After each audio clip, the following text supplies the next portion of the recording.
बच्चों, आज हम सर्वेश्वर दयाल सक्सेना जी द्वारा रचित मेघ आए कविता पढ़ेंगे।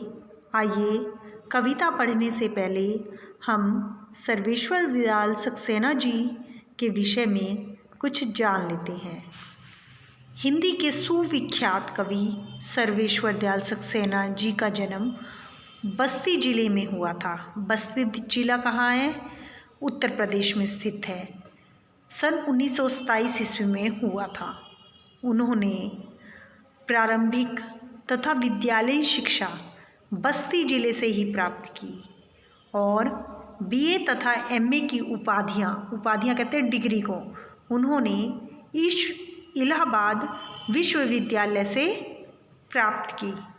आजीविका के लिए यानी अपना जीवन यापन करने के लिए उन्होंने अध्यापन और संपादन किया।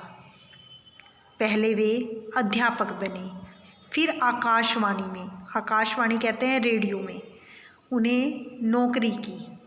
वहाँ से दिनमान के उप संपादक रहे। ये पत्रिकाओं के नाम होते हैं, संपादक, उप संपादक, एडिटर्स।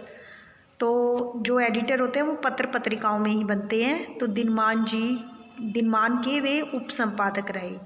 उन्होंने चर्चे और चरखे नाम से जो स्तंभ शुरू किया वह बहुत लोकप्रिय हुआ। उसके बाद वे बच्चों की पत्रिका पराग के संपादक रहे।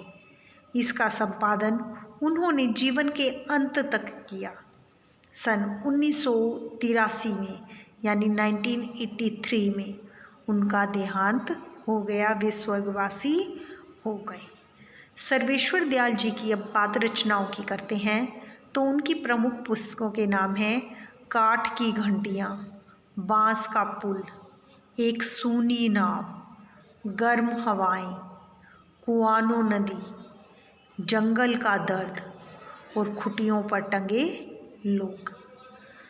कविता के अलावा सर्वेश्वर जी ने उपन्यास, नाटक और कहानियाँ भी लिखी हैं। उनकी लड़ाई नामक एक कहानी थी जो साहित्य जगत में खूब चर्चा में आई। उन्होंने ग्रामीण तथा नगरीय बोध दोनों का सजीव चित्रण किया है। सर्वेश्वर दयाल जी सक्सेना रोमानियत, श्रृंगार, सौंदर्य और प्रकृति प्रेम के कवि हैं।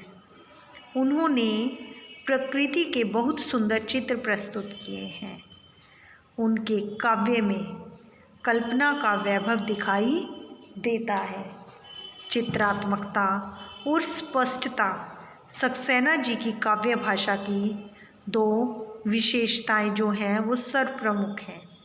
वे वर्णन की बजाय चित्रण में रुचि लेते हैं। उन्होंने अपनी कविता में जो काल्पनिक चित्र उकेरे हैं वे अन्य कहीं मिलना कठिन है। वे एक एक शब्द जो है सधा हुआ और तराशा हुआ प्रयोग करते हैं।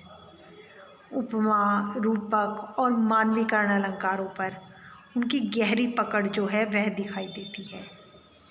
पंत जी यानी सुमित्रानंदन पंत ने उन्हें अकृत्रिम कवि ठीक ही कहा है। अब बात आई मेघ आए कविता की। तो मेघ आए कविता प्रकृति सौंदर्य की कविता है। इसमें मेघों को सजे सवरे दामाद के समान दिखाया गया है कि जब शहर में से कोई दामाद गांव में आता है तो कैसा जो गांव के लोग हैं वे आनंदित हो जाते हैं।